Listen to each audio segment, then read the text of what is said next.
አላህ በቁርአን ላይ እንደሚሞክረን እንደሚፈትነን ነገረን። ወለነብሉወነኩም ቢሸይኢን በአንዳች ነገር እንሞክራቸዋለን እንፈትናቸዋለን። ሚነል ኸውፍ አለ ከፍርሃት፣ ወልጁዕ ከረሃብ፣ ወነቅስ ሚነል አምዋል ከንብረት በማጓደል፣ ወልአንፉሲ ከነፍስን በማጓደል። ቤተሰብን ይወስድብሃል፣ እናትን ይወስድብሃል፣ አባትህን፣ ልጅህን፣ ሚስትህን ይወስዳል። ይሁን ከቤተሰብ አካል አንዱን በማጓደል እንሞክራቸዋለን። ወሰመራት አለ በፍራፍሬዎችም በማጓደል ደረሰልኝ ስትል አመድ ይሆንብሃል። የዚህ ጊዜ ወበሽሪ ሳቢሪን ታጋሾችን አበስራቸው አለ አላህ። ማን ናቸው እነዛ? ሙሲባ ሲመጣባቸው እንኳን የጠፋው ንብረት የሞተው አባቴ ቤተሰቤ አይደለም እኔስ የማን ንብረት ነኝ? እኔም የአላህ ነኝ። ኢና ሊላሂ ወኢና ኢለይሂ ራጂዑን እኛም የአላህ ነን ወደ እሱም ተመላሾች ነን የሚሉትን አበስራቸው አለ። በምን? በጀነት። አላሁ አክበር። አንድ ሙስሊም ችግር፣ በሽታ፣ እንደዚሁም ሐሳብ፣ ጭንቀት፣ ሐዘን አያገኘውም። ሀታ አሉ ሾክ እንኳን እሾክ የሚወጋ ሾክ ቢያገኘው በዛ ነገር ላይ ሶብር ካደረገ ኢላ ከፈረ አላሁ ቢሃ ሚን ኸጣያሁ አላህ ወንጀሉን ያብስለታል። እንቅፋት መጥቶ ወንጀል የሚያሳብስ ዲን ነው። በምን? ሶብር ካለ። ደግሞ መከራ ሲመጣ አላህ ባሪያዎቹን ሲወድ ነው። ኢዛ አራደ አላሁ ቢዐብዲሂ ኸይረ አላህ በባሪያው ላይ ኸይር ነገር ሲፈልጋሉ አጀለ ለሁ ልዑቁበተ ፊ ዱንያ በዱንያ ቅጣቱን ያፋጥንለታል አሉ። ወኢዛ አራደ አላሁ ቢዐብዲሂ ሸረ በባሪያው ላይ መጥፎ ነገር ሲፈልግበት አምሰከ አንሁ እሱን ይይዝበታል። በቃ እዚህ በላ ሳይመጣ ሲቀር ምን ሲል የተስተካከለ ይመስላል። እኔ አንድ ሐዲስ በጣም ያጅበኛል። ስለ ሙናፊቅና ስለ ሙእሚን ሲናገሩ ሰለም በአንድ ዛፍ መከሩት። የሆነ ዛፍ አለ፣ ወደዚህ ንፋሱ ወደዚህ ያደርጓል። የሙእሚን ምሳሌ ይሄ ነው። ዛሬ ይታመማል፣ ነገ ይነሳል። ዛሬ መከራ ይደርስበታል፣ ነገ እንትን ይላል። ሙናፊቅስ ምንም ንቅንቅ አያደርገውም። ያ ዛፍ ንፋስ እንትን አይለውም። መቼ ነው የሚወድቀው? አንዴ ግንድስ ብሎ ሲወድቅ መነሳት አይችልም አሉ ነብዩ ሰለላሁ ዐለይሂ ወሰለም። ስለዚህ ድል ለማግኘት አን ነስረ ማአ ሰብር ነው። ድል ከትግስት ጋር ነው ያለው። ወአነ الفرج مع الكرب ነው። ፈረጃ የሚመጣው ከጭንቀት ጋር ነው። ወአነ ማል ዑስሪ ዩስራ ጥብቅ ሲል ነገሩ ክራውድ ሲል መኪና መንገድ ተዘጋግቶ እንደሚከፈተው እኛም ነገሮቹ ክራውድ ሲሆንብን አላህ ነገሮችን ይከፋፍትልናል። አጠር አድርጌ ለማቅረብ እሞክራለሁ። ነብዩ ሰለላሁ ዐለይሂ ወሰለም በተለያዩ ሐዲሶች ሶብር የሚባለውን ነገር እንድንለማመደው ሶብር የሚባለውን ነገር እንድንይዘው መክረውናል። ሶብር የሚባለው ነገር ሶስት አይነት ነው። አንደኛው አስሰብሩ አላ ጣዓቲላህ አላህን በመታዘዝ ላይ ሶብር ያስፈልጋል። አላህን በመታዘዝ ላይ ግልጽ ነው ወንድሞች። ከመግሪብ እስከ ኢሻ ትንሽዬ ኪታብ ለመቅራት፣ ተፍሲር ለመማር፣ ቁርአን ለመቅራት፣ ሐዲስን ለመማር፣ የነቢዩን ሲራ ለማወቅ ሰብር ከሌለ በምን መልኩ ሊማረው ይችላል? አላህ ይዘንልን። ዛሬ እኛ 2 ሰዓት ከዛ በላይ ሞባይላችን ላይ ተተክለን ሶብረኛ ሆነን በሞባይል የተለያየ ነገር እንመለከታለን። እግር ኳስ ብለን ገብተን እግር ኳስ 2 ሰዓት ከዛ በላይ ቁጭ ብለን በሶብር እንጨርሳለን። 40 ደቂቃ ከመግሪብ እስከ ኢሻ ሙሐደራ አለ፣ ቂራአት አለ፣ የነብዩ ሰለላሁ ዐለይሂ ወሰለም ሲራ አለ፣ ቁርአን ተፍሲር አለ፣ በአቂዳውም በፊቁም በሁሉም ፈን ላይ የሚሰጥ ትምህርት አለ ሲባል ሶብር አቃተን፣ መታገሱ ከበደን። በሌላ ነገር ግን ምንድነን? በጣም ታጋሽ ሆነን። ሶብር አላህን በመታዘዝ ሶብር ያስፈልጋል። ሁለተኛው የሶብሩ አይነት አላህ ሱብሓነሁ ወተዓላ አስሰብሩ አን ማዕሲየቲላህ አላህን ላለማመፅ ሶብር ያስፈልጋል። ከአላህ ጋር ላለመጣላት ወንድሜ ሐላል የሆነችዋን አላህ እስኪያመጣልህ ሶብረኛ መሆን አለብህ። እህቴ አላህ ሐላልሽን እስኪያመጣልሽ ሶብረኛ መሆን አለብሽ። ሶብር ካጣ ግን ሐያቱን ያበላሸዋል። የተጨማለቀ ሐያት ይኖራል፣ በዝሙት ይኖራል፣ ከአላህ ይጣላል፣ ከራሱ ጋር ይጣላል። ለምን? ከራሱ ጋር ይጣላል። ጭንቀት ውስጥ ይገባል፣ ነደም ውስጥ ይገባል። ለጥቂት ደስታ ሐያቱን በአጠቃላይ ምን ያደርገዋል? ያበላሸዋል። ስለዚህ አላህን ላለማመፅ ታጋሽ፣ እደርሳለሁ። እዚች ጋር የሚያታለል ነገር ቢመጣም እደርሳለሁ። ነገ ትዳር ላይ ሆኜ አላህ ጥሩ ልጆች ለግሶኝ በጥሩ ሁኔታ ሐያቴን አሳልፋለሁ ብለህ እዚህ የመጣብን ማሲያ ሙሲባዎችን የተለያዩ የሚያታሉ ነገሮችን ለአላህ ብለህ ከተውክ አላህ የተሻለን የሚሰጥ ሐያትን ያማረ ያደርገዋል። የቁሉ ረሱሉ ሰለላሁ ዐለይሂ ወሰለም መን ተረከ ሊላሂ ሸይአን ዐወደሁ ላሁ ኸይረን ሚንሁ ለአላህ ብሎ አንድ ነገር የተወ አላህ የተሻለ ይተካለታል። የተሻለ እህቴ መኪና አሳይቶ ብልጭ ነገር አሳይቶ ነይ ልጋብዝሽ ሲል በጭራሽ አላህ አለብኝ አላህን እፈራለሁ በይ። አንድ ንጉሥ አንዷን ሴት ጠራ። ንጉሥ ነው ማን አለብኝ ሚከሰኝ ምን ሚለኝ የለም ብሎ እንደፈለገ ያደርጋል። ጠራና በይ ጠቅላላ በሩን ዝጊ አላት። ሁሉንም በር ዘጋች። ሁሉንም በር ዘጋሽ? አዎ። ሁሉም አዎ። ግን አንድ በር አልተዘጋልኝም ማለት። የትኛው በር? የአላህ በር። አላህ ይመለከተኛል፣ አላህ ያየኛል። ስለዚህ ሶብር፣ አላህን በመታዘዝ ሶብር ያስፈልጋል። ላለማመፅ ሰብር ያስፈልጋል። እንደዚሁም አላህ ሙሲባ ችግር ሲያመጣብን ደግሞ ምን ያስፈልጋል? ሶብር ያስፈልጋል። እነዚህ ሶስቱ ነገሮች በሐያታችን ላይ የሚከሰቱ ናቸው። የኛ ሐያት ኢማ ደስታ ወኢማ ሐዘን ነው። ወይ ደስታ ነው ወይ ሐዘን ነው አይደል? በደስታው ሰዓት አመስጋኝ ባሪያ ካልሆነ አንድ የአላህ ባሪያ፣ በችግሩ ሰዓት ታጋሽ ካልሆነ በዱንያ ጭምር ዱንያን ባላንስ አድርጎ መሄድ አይችልም። አላህ በቁርአን ላይ እንደሚሞክረን እንደሚፈትነ ነገረን። ወለነብሉወነኩም ቢሸይኢን በአንዳች ነገር እንሞክራቸዋለን እንፈትናቸዋለን። ሚነል ኸውፍ አለ ከፍርሃት፣ ወልጁዕ ከረሃብ፣ ወነቅስ ሚነል አምዋል ከንብረት በማጓደል፣ ወልአንፉሲ ከነፍስን በማጓደል። ቤተሰብን ይወስድብሃል፣ እናትን ይወስድብሃል፣ አባትህን፣ ልጅህን፣ ሚስትህን ይወስዳል። ይሁን ከቤተሰብ አካል አንዱን በማጓደል እንሞክራቸዋለን። ወሰመራት አለ በፍራፍሬዎችም በማጓደል ደረሰልኝ ስትል አመድ ይሆንብሃል። የዚህ ጊዜ ወበሽሪ ሳቢሪን ታጋሾችን አበስራቸው አለ አላህ። ማን ናቸው እነዛ? ሙሲባ ሲመጣባቸው እንኳን የጠፋው ንብረት የሞተው አባቴ ቤተሰቤ አይደለም እኔስ የማን ንብረት ነኝ? እኔም የአላህ ነኝ። ኢና ሊላሂ ወኢና ኢለይሂ ራጂዑን እኛም የአላህ ነን ወደ እሱም ተመላሾች ነን የሚሉትን አበስራቸው አለ። በምን? በጀነት። አላሁ አክበር። ነቢዩ ሰለላሁ ዐለይሂ ወሰለም በአንድ ሐዲስ ምን አሉ? ነቢዩ የተገረሙበት የተደነቁበት ሰው ከእንደዛ ውስጥ አለ። ነቢዩ የተገረሙበት ነቢዩ የተደነቁበት ማን ነው እሱ? አጀበን ሊአምሪል ሙእሚን የሙእሚን ነገር እጅጉን ይገርማል አሉ ነቢዩ ሰለላሁ ዐለይሂ ወሰለም። ኢነ አምረሁ ኩለሁ ለሁ ኸይር የእሱ ነገር ደግሞ ሁሉም ኸይር ነው አሉ።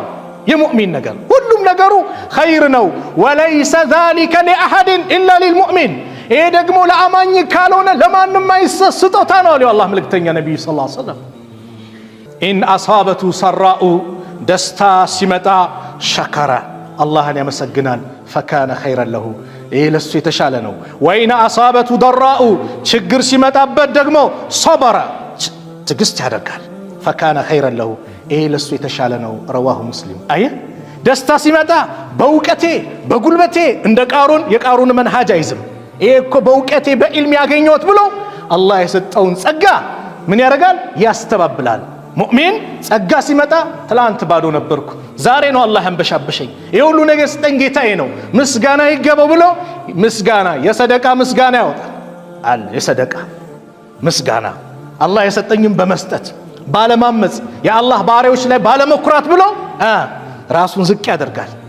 ከዚህ ውጭ ከሆነስ የዛኔ ገንዘቡ ሲመጣ ከኛ በላይ ላሳር ማን አለ ይላል። ሰደቃም ካወጣ ደግሞ አላህ ይዘንላቸው ያወጣላቸውን ሰዎች ይመጻደቅባቸዋል። እነዚህ እኮ እኛ ነን ዛሬ ያሳደግናቸው ትላንት ባዶ ነበሩ እያለ ሰውን ያሸማቅቅበታል።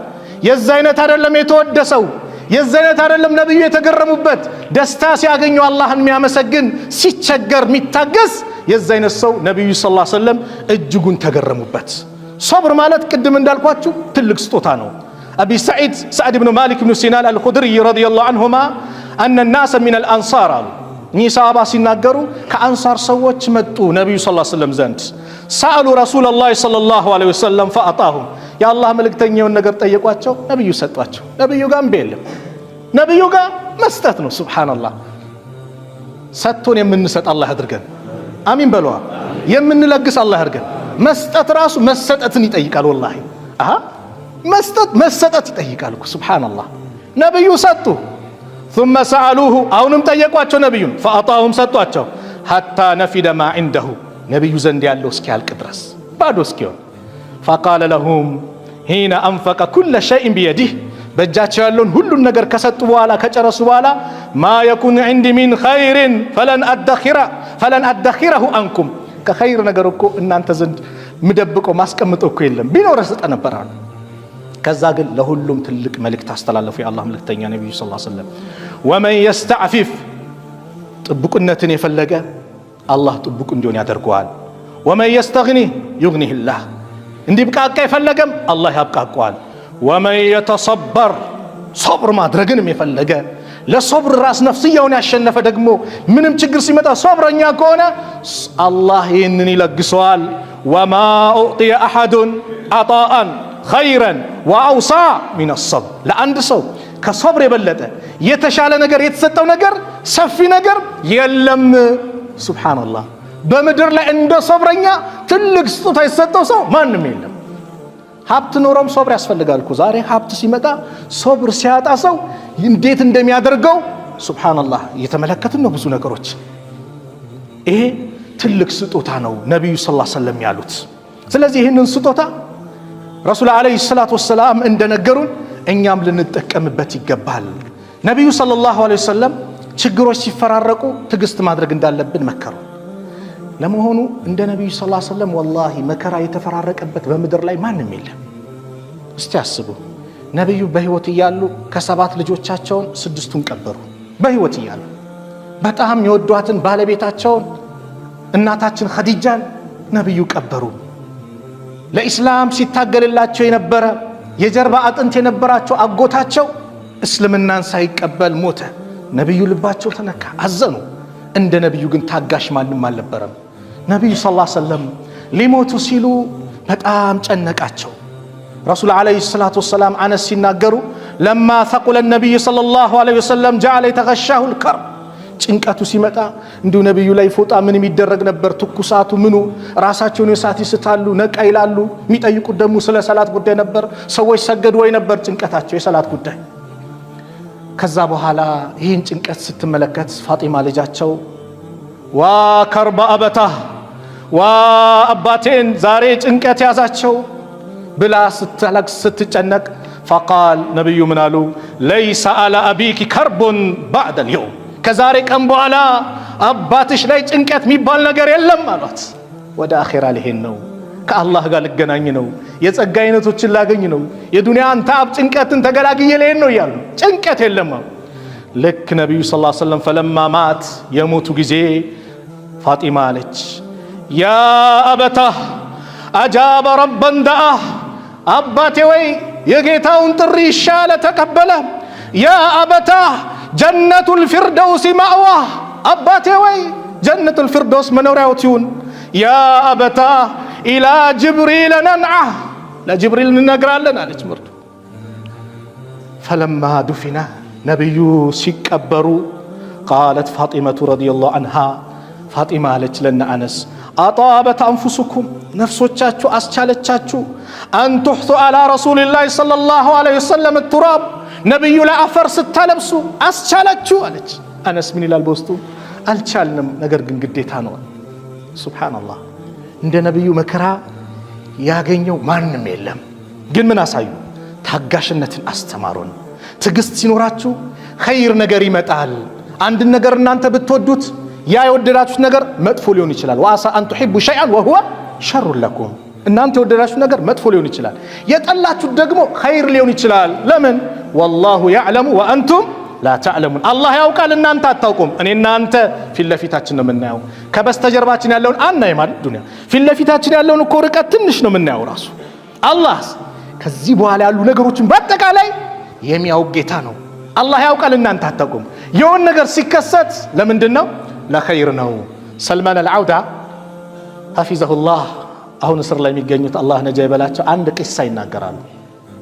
ሁለት ሰራተኛና አሰሪው ነው የሚታደን ለማደን ጫካ ሲገቡ በአንድ ወቅት ላይ አለቃው አውራጣቱ ይቆረጣል። አውራጣቱ ሲቆረጥ ሰራተኛው ምን አለ? ለኸይር ነው አሉ። አሃ የኔ ጣት ተቆርጦ ለኸይር ነው እንዴ አለና እስር ቤት ከተተው። ከዛ በኋላ ብቻውን ሆነና ሊያድን ሲሄድ ሽፍቶች ይዙታል። እነዚህ ሽፍቶች የሚያመልኩት ጣዖት አለ። ለጣዖታቸው የሚቃረቡት ደግሞ የሰው ልጆችን ህይወት ነው። አርደው ለጣዖታችን ለአምላካችን ይላሉ። ሱብሃንአላህ። ከአላህ ውጭ እንዲህ ስትገዛ መዝቀት ነው። አያችሁ ወደታች። በኢስላም የሰው ልጆችን ህይወት ቆርጦ አላህ መቃረብ የለም። እነዚህ ግን ይሄን አድርጎ መቃረቢያ ነው ብሎ ልክ አስተኝተው ሊያርዱ ሲሉ አውራጣቱ ቆራጣ ነው። ለአምላካችንማ ጎደሎ ነገር አናቀርብም ብለው ለቀቁት። ምን ይላል ይሄ ጉደኛ ለኸይር ነው ያለኝ እውነትም ለኸይር ነው ብሎ ሄደና ይፈቷል። ዛሬ ይሄ ገጥሞኝ እንዲህ ሲለው የኔም መታሰር ለኸይር ነው አለው። እንዴት አለው? ካንተ ጋር ቦርኖ ነው የኔ ነበር የሚቆረጠው አለ። ምን ሙሉ ነኝና አለ። ለኸይር ነው የሆነ ነገር ሲመጣ ለኸይር ነው። አላህ አንድ ነገር የሚያመጣው ለበጎ ነው የሚለው ነገር እኛ ጋር መምጣት አለበት። ሶብር የሚባለው ነገር ነገሩ ሲከሰት ነው ሶብረኛ ሊያስደርገው የሚችለው እንጂ ካለቀ በኋላ ያዙን ልቀቁኝ ካለ በኋላ ሶብር አድርግ ብትለውም ያው ሶብር ያደርጋል። ነብዩ ሰለላሁ ዐለይሂ ወሰለም አንድ ሴት ልጇ ቀብር ላይ ታለቅሳለች። እስቢሪ ኢተቂላህ ወስቢሪ አላት። አላህን ፍሪ ታገሺ ሲላት ፈቃለት ኢለይከ አኒ ያልተነካ ግልግል ያቀል አይነት ነገር አንተ በእኔ ቦታ እኮ አይደለህም አንተ ላይ ደረሰ እንዲህ አይነት ነገር አለች። ከዛ ነብዩ ሰለላሁ ዐለይሂ ወሰለም ዝም ብሏት ሄዱ። ፈኢነከ ማነው የዚህ ጊዜ ማነው እሷ ማለት ፈኢነከ ለም ቱሲብ ቢሙሲበቲ አንተ እኔ ጋር የደረሰብኝ ለአንተ አልደረሰብህም። ወለም ተዕሪፉሁ ነብዩ ሰለላሁ ዐለይሂ ወሰለም መሆናቸውን ግን አላወቀችም። ፈቂለ ለሃ ኢነሁ ነብዩ ሰለላሁ ዐለይሂ ወሰለም አሁን እኮ ያናገሩሽ የአላህ መልእክተኛ ነብዩ ሰለላሁ ዐለይሂ ወሰለም ናቸው አሏት። ሮጠች። የነብዩ በር ላይ ነገር የለም አለች። ገባው አንተ አላህ መልእክተኛ እርሶ መሆኑትን እኮ አላወቅኩም ስትላቸው ነብዩ እኔ መሆን ሌላ ሰው መሆን ሳይሆን አሉ ጠቅለል ያለ መልእክት ለኛም ለሷ የሚሆን ተናገሩ። ምን ኢነማ ሰብሩ እንደ ሰድመቲ ኡላ ሶብር ማለት የመጀመሪያ ጉዳዩ አደጋው የሆነ ነገሩ ሲከሰት የዛ ሰዓት ነው ዋጥ ማድረግ። የሆነ ነገር ሲመጣ ዋጥ ስታደርግ ሶብረኛ ነው። ከሰለፎች አንደኛው አገልጋይ ትኩሷ ለቀቀችባቸው ከነቀው። እንግዲህ ትኩሷ አስቡት እንዴት እንደሚለበልፍ በጣም ቁጣ ሲመጣ እቺ አገልጋይ ነበረች ዓሊም ነበረችና ወልካዚሚን አልገይዝ የአላህ እኮ ድንቅ ባሪያዎች ማለት ቁጭታቸውን የሚውጡ ናቸው ስትላቸው ውጭ ያለው አሉ። ወልአፊነ ሚነና አኒናስ ሰዎችንም ደግሞ ይቅር ሚሉ ናቸው። አውፍ ብዬሻለሁ። ወላሁ ዩሂቡል ሙሕሲኒን አላህ በጎ የሚሰሩትን ይወዳል የሚለውን የቁርአን አንቀጽ ስትቀራ ለአላህ ብዬ ደግሞ ነፃ አውጥቼሻለሁ አላት። መከራ ደርሶባቸው ምን ሚሉ የሚታገሱ ሰብር ጀነት እንድትገባ ምን እንዳይሰጥሃል ነገሮችን ያመቻችልሃል። ነብዩ ሰለላሁ ዐለይሂ ወሰለም አንድ ሴት የጀነት መሆኗን ዱንያ ላይ መሰከሩ። አብዱላህ አጣ ኢብኑ ረባህ የአብዱላህ ኢብኑ አባስ ተማሪ ናቸው። ምን አሉ? አላ ኡሪከ ኢምራአተ ሚን አህሊል ጀና የጀነትን ሴት ዱንያ ላይ አላሳየም ላሳያ አሉ። ማን ናት እሷ? እቺ ጥቁር ሴት ናት። ነብዩ ሰለላሁ ዐለይሂ ወሰለም ዘንድ መጡ። በተለይ ሴቶች በደንብ ስሙ፣ ሴቶች በደንብ ስሙ። ነብዩ ሰለላሁ ዐለይሂ ወሰለም ዘንድ መጣች። ፈቃለት አለች እኔ አውድቅ በሽታ አለብኝ ራሴን ስቼ ወድቃለሁ። በዛ ሰዓት ወኢኒ አተከሸፍ እገላለጻለሁ። ፈድኡላህ ተዓላ ሊህ አላህን ለምኑልኝ አላህ አፍያ እንዲያረገኝ አለች። ነብዩ ሰለላሁ ዐለይሂ ወሰለም አሏት ኢንሽእቲ ሰበርቲ በዚህ በመጣብሽ ሙሲባ ታጋሽ ሆነሽ ከቀጠልሽ ወለኪል ጀና ላንቺ ጀነት አለሽ አሏት። ወኢን ሽእቲ ከፈለክሽ ደግሞ ዳዕቱላህ ተዓላ አን ዩዓፊኪ አላህ አፍያ እንዲያደርግሽ ዱዓ አደርግልሻለሁ ትድኛለሽ አሏት። ፈቃለት አስቢር አረ ታገሳለሁ ጀነትን የመሰለ ስጦታ ነገር ግን አለች ስወድቅ ግን እገላለጻለሁ ሂጃቤ ይታይብኛል ሂጃቤ ይገላለጽብኛል አለች። ያ አላህ በችግር ሰዓት ራሷን ስታ ወድቃ የሚደርስባት በምትሰራው ነገር እኮ አንድ ሰው አይጠየቅም በቃ ከአቅሙ በላይ ነው። እቺ ሴት ግን በዛ መከራውና እኔ እኮ እገላለጻለሁ አንተ የአላህ መልእክተኛ አለቻቸው። ነብዩ ሰለላሁ ዐለይሂ ወሰለም ምን አሉ? ይሄን እንዳልገላለጽ ብቻ ዱዓ አድርጉልኝ ስትላቸው ዱዓ አደረጉላት። በነፃነት ሂጃብሽን ምከፍቺ እህቴ። እቺ ሴት በዚህ መከራ ላይ ሆና የሂጃባ ጉዳይ አስጨነቃት። አንቺስ ማንም ሳያስገድድሽ በራስሽ ፍላጎት ሰዎች ፎሎ ሲያደርጉሽ አብሽሪ ሲሉሽ ላይኩም ሼር እናደርጋለን ወተሽ ብቻ ዘና አርጊኝ ሲሉሽ እሺ ብለሽ እንትን ትእዛዝ የምትቀበይ እህቴ ይሄ ሐዲስ ለአንቺ ትልቅ ምክር ነው። ወደ አላህ ተመለሽ፣ ታገሺ፣ ሶብር አድርጊ። ዱንያ ላይ ሶብር አድርገሽ ለአላህ ብለሽ ከጸናሽ አላህ Subhanahu Wa Ta'ala የተሻለ ነገር አላህ ያመጣልሻል። ጭንቀቱን አላህ ያስወግድልሻል። የአላህ መልእክተኛ ነብዩ ሰለላሁ ዐለይሂ ወሰለም ማንም ሙስሊም ዱንያ ላይ በሚደርስበት መከራ ምንዳ እንደሚመነዳ የአላህ መልእክተኛ ነገሩን። ማ ዩሲቡል ሙስሊመ ሚን ነሰቢን ወላ ወሰቢን ወላ ሀሚን ወላ ሐዘኒን ወላ አዛ። አንድ ሙስሊም ችግር፣ በሽታ፣ እንደዚሁም ሐሳብ፣ ጭንቀት፣ ሐዘን አያገኘውም። ሀታ አሉ ሾክ እንኳን እሾክ የሚወጋ ሾክ ቢያገኘው በዛ ነገር ላይ ሶብር ካደረገ ኢላ ከፈረ አላሁ ቢሃ ሚን ኸጣያሁ አላህ ወንጀሉን ያብስለታል። እንቅፋት መጥቶ ወንጀል የሚያሳብስ ዲን ነው። በምን ሶብር ካለ። ደግሞ መከራ ሲመጣ አላህ ባሪያዎቹን ሲወድ ነው። ኢዛ አራደ አላሁ ቢዐብዲሂ ኸይረ አላህ በባሪያው ላይ ኸይር ነገር ሲፈልጋሉ አጀለ ለሁ ልዑቁበተ ፊ ዱንያ በዱንያ ቅጣቱን ያፋጥንለታል አሉ። ወኢዛ አራደ አላሁ ቢዐብዲሂ ሸረ በባሪያው ላይ መጥፎ ነገር ሲፈልግበት አምሰከ አንሁ እሱን ይይዝበታል። በቃ እዚህ በላ ሳይመጣ ሲቀር ምን ሲል የተስተካከለ ይመስላል። እኔ አንድ ሐዲስ በጣም ያጅበኛል። ስለ ሙናፊቅና ስለ ሙእሚን ሲናገሩ ሰለላሁ በአንድ ዛፍ መከሩት። የሆነ ዛፍ አለ፣ ወደዚህ ንፋሱ ወደዚህ ያደርጓል። የሙእሚን ምሳሌ ይሄ ነው። ዛሬ ይታመማል፣ ነገ ይነሳል። ዛሬ መከራ ይደርስበታል፣ ነገ እንትን ይላል። ሙናፊቅስ ምንም ንቅንቅ አድርጎም ያ ዛፍ ንፋስ እንትን አይለውም። መቼ ነው የሚወድቀው? አንዴ ግንድስ ብሎ ሲወድቅ መነሳት አይችልም አሉ ነብዩ ሰለላሁ ዐለይሂ ወሰለም። ስለዚህ ድል ለማግኘት አን ነስረ ማአ ሰብር ነው። ድል ከትግስት ጋር ነው ያለው። ወአን الفرج مع الكرب ነው። ፈረጃ የሚመጣው ከጭንቀት ጋር ነው። ወአን ማል ዑስሪ ዩስራ ጥብቅ ሲል ነገሩ ክራውድ ሲል መኪና መንገድ ተዘጋግቶ እንደሚከፈተው እኛም ነገሮቹ ክራውድ ሲሆንብን አላህ ነገሮችን ይከፋፍትልናል። ሶብር ትልቅ ውጤት እንዳለው ተነጋገርን። በዱንያ ላይ ሶብር ርዝቅ ያሰፋል። በዱንያ ላይ ሶብር የተሻለ ነገር ያመጣል። ኡሙ ሱለይም የምትባል ጀግና ሴት ነበረች። የአነስ ኢብኑ ማሊክ እናት፣ የአቡ ጠልሃ ባለቤት። ልጇ ታሞባት ባለቤቷ ታሞ እያለ ወጣ ለስራ። እስኪመለስ ልጇ ይሞታል። እቺ ጀግና ሴት ልጇን ከፍና ምን ብላ ጥግ ላይ ያስተኛች። ባሏ መጣ። እንዴት ነው ልጁ አላት። አይ ከቅድሙ ይሻላል አለችው። ተገላግሏል፣ አርፏል ነው እሷ አባባሏ። ከዛ እራት አቀረበችለት። ያን ቀን ያማረ ልብስ ለብሳ መጣች። እራት በሉ፣ አብረው ተኙ፣ ግንኙነት አረጉ። ጥያቄ ጠየቀችው።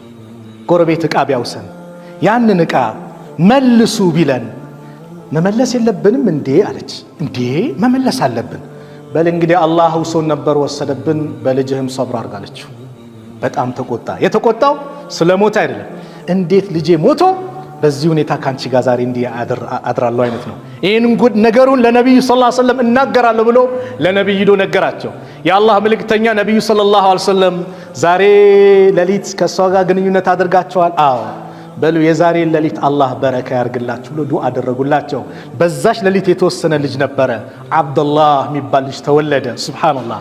አብደላህ ደግሞ ይላሉ ሐዲሱን ሲጨርሱት፣ አብደላህ ደግሞ 9 ሁፋዞችን ወለደ። የተሻለ ነው የሚመጣው። በመበሳጨት በመጮህ ምንድነው የምናተርፈው? የአላህን ቁጣ ነው የምናተርፈው። የሆነ በላ ሲመጣ ሶብር ማድረግ አልহামዱሊላህ ብለን ሶብር ማድረግ። በሆነ ነገር ሲመጣ ኩምስስ ብለን ተሰብረን መቀመጥ አይደለም። በንግድም ከሆነ ሌላ ነገር መፈለግ፣ ይሄ አልተሳካም መልፋት መልከም ነው እንጂ ስብር ብሎ መቀመጥ አያስፈልግም። በዲን ጉዳይ ሲሆን ደግሞ የበለጠ ጀግና ነው መሆን ያስፈልግ። የሆነ ነገር ቀደምቶችን እናስባ። ስንት መከራ የደረሰባቸው ጉድጓድ ተቆፍሮ በወገባቸው ልጅ፣ ከዛስ በብረት በሆነ ሙሽጥ ስጋቸው እንደማበጠሪያ እንደ ጸጉር እየተበጠረ ስጋቸው ከአጥንታቸው የሚገፈፍበት ወቅት አልፏል። መከራው በጣም በዝቷል። የሆነ ነገር ሲመጣ እነዛ ጋር ነይ ሰሃቦችን እንይ። ራበህ ችግር መጣ። እስቲ ነብዩስ ድንጋይ አላሰሩም? ሆዳቸው ላይ ተርበው ድንጋይ አሰሩ። አቡበከርም አንድ ድንጋይ አሰሩ። ዑመርም አንድ ድንጋይ አሰሩ። ነብዩ ሰለላሁ ዐለይሂ ወሰለም ግን ያን ቀን 2 ድንጋይ ነበር ያሰሩት። በዘመናችን የድግር የተከሰተ ነው አይደል? ፊሊስጤም ወንድሞች ድንጋይ ያሰሩ ወንድሞች አሉ። ከረሃብ የተነሳ አላህ ድሉን አላህ ያምጣላቸው። ህፃናት በረሃብ እያለቁ ነው። በጽናት ግን ለመሞት ተዘጋጅተዋል። ሶሪያ ድል አገኘች አይደል? ድሉን እስከ መጨረሻ ድል አላህ ያድርገው። አሚን በሉ። አሚን። እኔ ለምናገረው እናንተ አሚን ልትሉን ትፈራላችሁ?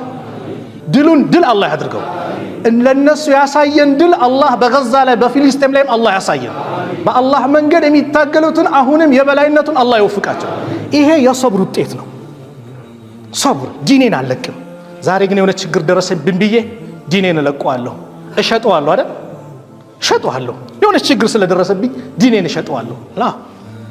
ይሄ ዲን እኮ የሐምዛ ጉበት የተቆረጠበት ነው።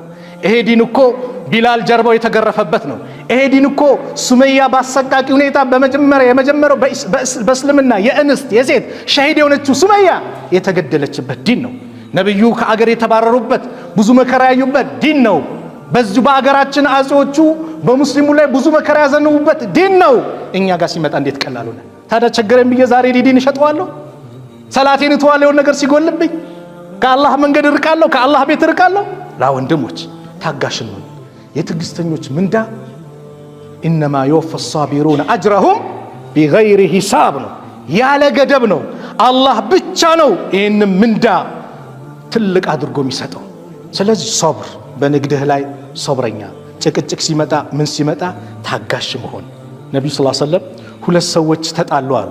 በሚጣሉበት ሰዓት ላይ አሉ የአላህ መልእክተኛ ነቢዩ ሰለላሁ ዐለይሂ ወሰለም ምን አሉ? እኔ እኮ አሉ አንደኛው አሉ ፊቱ በጣም ቀላ፣ ደም ስሩ ተገታተረ። እኔ አንድች ቃል አውቃለሁ አሉ ነቢዩ ሰለላሁ ዐለይሂ ወሰለም፣ ቢላት ኖሮ ከሱ ላይ ያለው ነገር በተወገደ ነበር አሉ። ምን?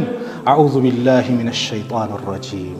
መሳሪያዎች እኮ አሉ ሸይጣን የምናባርርበት፣ ቁጣ ሲመጣ የምናባርርበት መሳሪያዎች ተሰጥተውናል፣ መድኃኒቱ ተሰጥተውናል። መጠቀም ግን አቃተን። ለምን? ይሄ ቁጣ እያየለ እየበዛ ሲመጣ ከባድ ችግር ውስጥ ይከታል። አንተን እስር ቤት ሊከት ይችላል። መታገስ እየቻልክ በምታሽከረክርበት ሰዓት ላይ ሰብረኛው በመቸኮል ምናምን ሶብረኛ ታጋሽ ሆነ መጓዝ። ለምን? ውጤታማ ስለሚያደርገን። ሰዓቱ ከዚህ በላይ አስኬደንም። የሰብር ውጤት ግን ልዩ ነውና ቅድም እንዳልኳችሁ ያላገባችሁ ወጣቶች ሶብረኛው ነው። ዛሬ ዝሙቱ ቀለዋል። ዝሙቱ ቀለለ ተብሎ ተመቻቸ ተብሎ ምንዘፈቅበት ከሆነ የአላህ ውርደት ነው የሚመጣብን። ቀጣይ ሀያታችን የተበላሸ ነው። ጣዕም ያጣን ሀያት ነው የሚሆን የሚችለው። ስለዚህ ጣዕም ያለው ሀያት እንዲሆን ያማረ እንዲሆን ዛሬ ራስህን መቆጣጠር፣ ዛሬ ሰብረኛ መሆን፣ አይንህን መስበር፣ እጅህን መጠበቅ፣ እግርህን መጠበቅ፣ አላህ በሚወደው ብቻ እንቅስቃሴ ማድረግ። የዛኔ የተሻለውን አላህ ያመጣልሃል። ከዛ በኋላ ከትዳር በኋላ ያለው ሀያት ያማረ ይሆናል። በዚሁ አጋጣሚ ባለ ትዳሮች በነጋ በቁጣ ጭቅጭቅ ውስጥ ገብታችሁ ትዳርም እንዲበላሽ የሚያደርገው አንዱ ሰብር ማጣት ነው። እሷ እሳት ስትሆን አንተ ውሃ፣ እሱ እሳት ሲሆን አንቺ ውሃ ሁኚ። ሁለቱም እሳት ከሆነ አይሆንም። አንዱ አብራጅ መሆን አለበት። ልጆቻችሁን አስቡ። በትናንሽ ጭቅጭቅ ትዳር ዛሬ ቀላል ሆኗል የሚፈታ። ኢትዮጵያ ላይ እኮ 2014 ላይ በወጣው ጥናት 2014 ላይ በመንግስት ምናምን የተፋቱት ወደ 4000 ፍቺዎች ምናምን አለ። እዛ እንግዲህ የታወቀው ሊስት የያዙትን 2014 ላይ ማይታወቀውስ በየቦታ ያለውስ ፍቺው። ይሄ ሁሉ ምንድነው? ከዲናችን የምንርቃቸው ነገሮች ናቸውና ሶብረኛ እንሁን። ሶብረኛ ስንሆን አላህ Subhanahu Wa Ta'ala የተሻለውን ያመጣልናል። ፈተቁላህ ኢባደላህ ፊማ ተዕተቂዱን ወማ ተቁሉን ወተፍዓሉን ወተቁ የውመን ቱርጀዑነ ፊህ ኢለላህ ثم توفى كل نفس ما كسبت وهم لا يظلمون. هذا وصلوا وسلموا على إمام المرسلين